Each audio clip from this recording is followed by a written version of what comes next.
দুটো জাহান্নামের আগুনের জোতা পুড়িয়ে দেয়া হবে। ওই আগুনের উত্তাপে তার মাথার মগজগুলো ভাতের মারের মতো টপ টপ টপ টপ করে বেয়ে বেয়ে পড়বে।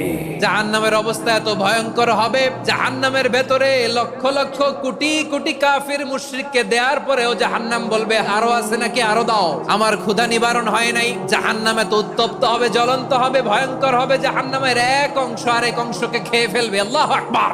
ফেরেশতারাও টালমাটাল হয়ে যাবে। জাহান্নামের রক্ষী ফেরেশতারা কি করবে তারা নিজেরাও বুঝতে পারবে না। কোটি কোটি মুশরিক কাফিরদেরকে জাহান্নামে নিক্ষেপ করার পরেও জাহান্নাম ঠান্ডা হবে না, শান্ত হবে না, বলবে হাল মিন মাজিদ, আরো আছে নাকি, আরো দাও।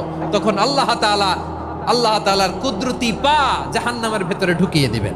দেওয়ার সাথে সাথে জাহান্নাম থেকে আওয়াজ আসবে, কত কত বিইজ্জাতিকা ওয়া বিকদরিক, আল্লাহ বিইজ্জাতিকা ওয়া বিকারামিক, আল্লাহ আপনার ইজ্জতের কসম, যথেষ্ট হয়েছে, এনাফ এনাফ। সুবহানাল্লাহ পড়তে পারলেন না মজা করে?